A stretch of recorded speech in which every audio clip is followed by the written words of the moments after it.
পার্বতীপুর জংশনের একদম পূর্ব পাশে যে ৯ নম্বর লাইনটা আছে সেখানে শান্টিং করতে গিয়ে বিসি ডিরেল হয়ে গিয়েছে।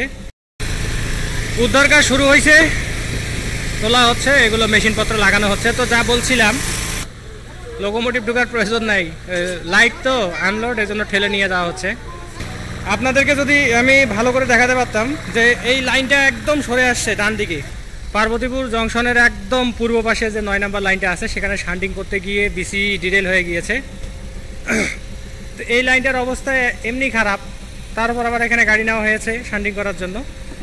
এখানে বলতে গেলে দুটি ওয়াগনের 8টি চাকা পড়ে গেছে প্রায়। এই যে এখান থেকে, এটা হচ্ছে 100157 নাম্বার, আর এই যে চাকা পড়ে গেছে।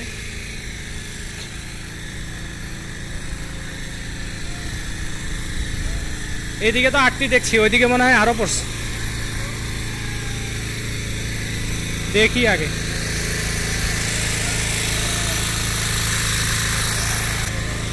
এইদিকে চাকা ডিটেল হয়েছে, ওই দিকের হয় নাই, তার মানে লাইনে সরে গিয়েছে।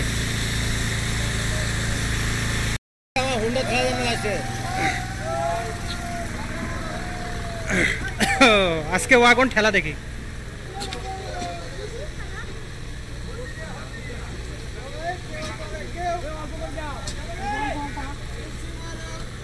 লোকোমোটিভ ঢোকার প্রয়োজন নাই, লাইট তো আনলোড, এজন্য ঠেলে নিয়ে যাওয়া হচ্ছে, ফাঁকা করা হলো। ওটার আসলে চাকাগুলো পড়ে নাই। কয়জন? 1 2 3 4 5 6 7 9 10 12 জনের মতো।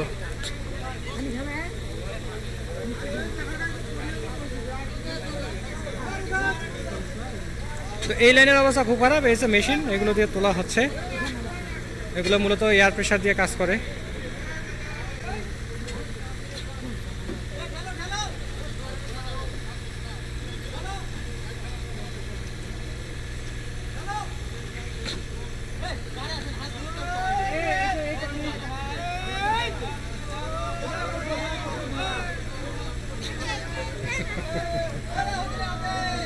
আজকে গাড়ি ঠেলা দেখি।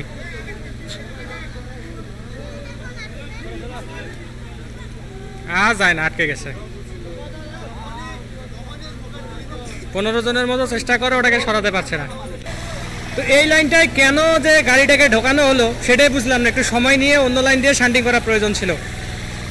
আপনাদেরকে যদি আমি ভালো করে দেখাতে পারতাম যে এই লাইনটা একদম সরে আসছে ডান দিকে, সরে এসে কিন্তু চাকা ডিটেল হয়ে গেছে। তার কারণ হচ্ছে যে ওই দিকের চাকাটা কিন্তু লাইনের উপর আছে, আবার এই দিকের চাকা লাইন থেকে পড়ে গেছে, অর্থাৎ ওয়াইড হয়ে গিয়েছে। তো এইগুলো লাইনের অবস্থা ভালো না। শান্টিং করার জন্য এই দিক দিয়ে কি গাড়ি ঢুকাইতে হবে? এই হলো পার্বতীপুর রেল জংশন। এই যে উনি ঘাসলতা পাতা পরিষ্কার করছেন ক্লিপিং করার জন্য। ক্লিপিং করে গাড়ি যদি লাইনগুলোকে যদি শক্তসামর্থ্য করানো হয় তাহলে গাড়িও রান হবে না। এই ছিল পার্বতীপুর থেকে, ডিটেল হয়ে গিয়েছে। তবে ট্রেন মুভমেন্ট ঠিক আছে। এটা হচ্ছে একদম 9 নম্বর লাইন, পূর্ব পাশে। এই প্রান্তে হঠাৎ হঠাৎ গাড়ি আসে, হেলির ধূমকেতুর মতো 75 বছর পর পর এখানে হয়তো ট্রেন দেখা যেতে পারে। তবে এইখানে যে বিসি ঢুকাইছে এটা আসলে খুবই দুঃখজনক।